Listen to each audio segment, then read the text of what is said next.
Ben oui. En Égypte, car il fut tenté par la conversion.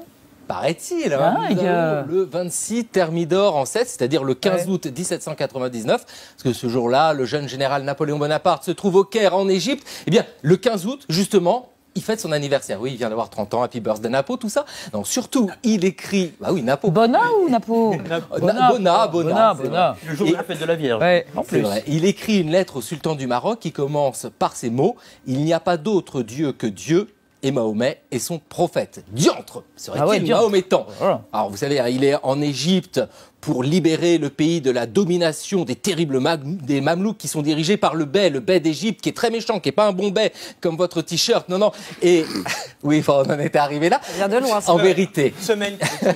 en vérité, il est là pour couper la route des Indes aux Anglais. Et ce qu'il découvre le fascine, l'islam. Hein. Alors, Napoléon est un enfant des Lumières. Les Lumières s'intéressent beaucoup à l'Orient. Et lui, il trouve dans l'islam une religion qui lui convient. Toujours en 1799, il écrit moi, je suis musulman unitaire et je glorifie le prophète. Alors, bon. Vous n'êtes pas des vous n'êtes pas des lapins de 6 semaines, hein, vous doutez bien qu'il y a une petite stratégie politique là-dessous, c'est-à-dire qu'il veut plaire aux Égyptiens. Mais pas seulement, parce que longtemps plus tard, pendant l'exil à Sainte-Hélène, il est tout vieux, il a perdu le trône, et bien il continue de parler de l'islam et il dit que la religion de Mahomet est la plus belle des religions. Il rajoute même, je vous le lis dans le mémorial de Sainte-Hélène, après tout, ce n'est pas impossible que les circonstances m'eût amené à embrasser l'islamisme. L'islamisme, ce sont ces mots, mais voilà, c'est le mot de ce temps-là. C'est ainsi que l'on disait en ce temps-là. Voilà. Vous voyez ce qu'il dit à Gourgeot, à Sainte-Hélène, le 7 janvier 1818, je cite: « Si j'étais resté en Orient, j'aurais probablement fondé un empire comme Alexandre en me rendant en pèlerinage à la Mecque, où j'aurais fait des prières et des génuflexions. Mais je n'aurais voulu en faire que si cela en eût valu la peine. » Voilà, tout est dit. Maintenant qu'on a vu ça, je vais poursuivre en revenant sur les propos qu'il a tenus sur l'islam à Sainte-Hélène, donc à la fin de sa vie, en exil, car après l'Égypte, tout au long de son règne, l'islam, on n'entend plus parler. Je vais vous en lire quelques-uns qui servent d'argument aux manipulateurs et vous expliquer ce qu'il en est et ce qu'il faut en penser, parce qu'il a tenu des propos très durs que je vais vous livrer maintenant. Napoléon est alors à Sainte-Hélène, et pour 90% des propos recueillis sur l'islam à cette période, c'est lorsqu'il s'adresse au général Gourgeot. Ça n'a pas vocation à être publié en soi, ce sont simplement des pensées de l'empereur qu'il fournit comme ça, et que Gourgeot s'empresse ensuite de noter le soir venu de son côté. À Gourgeot donc, il dit, je cite: « Jésus-Christ, simple prédicateur, n'exercera aucun pouvoir sur terre. Mon règne n'est pas de ce monde, disait-il. » À l'opposé de Jésus-Christ, Mahomet fut roi. Il déclara que tout l'univers devait être soumis à son empire. Ce qui est supérieur en Mahomet, c'est qu'en 10 ans, il a conquis la moitié du globe, tandis qu'il a fallu 300 ans au christianisme pour s'établir. Là, on voit bien qu'il admire en Mahomet le conquérant. Mais il ne dit pas que ça. Là, je vais vous livrer les propos les plus durs qu'il a tenus. À Gourgeot, toujours, il dit également, et pour moi c'est le plus terrible, je cite: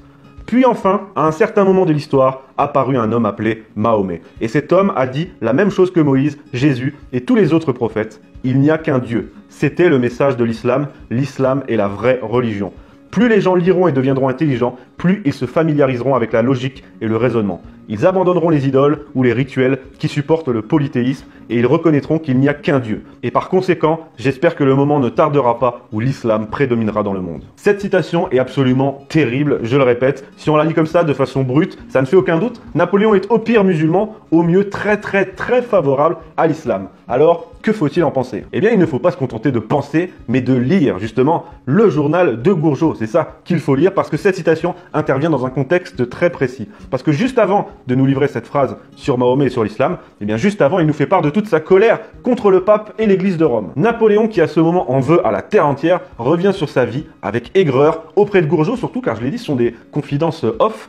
Et quelques lignes avant ce que je viens de vous lire, il explique que le christianisme a été récupéré, je cite, par un groupe de politiciens de Rome. Puis ensuite, il défend l'unicité de Dieu. Et pour défendre l'unicité de Dieu, eh bien, il prend Mahomet en exemple. Il prend l'exemple de Mahomet et de l'islam, dont selon lui, le message est simple et clair. Contrairement, toujours selon lui, au christianisme, dont l'unicité de Dieu aurait été bidouillée par des politiciens.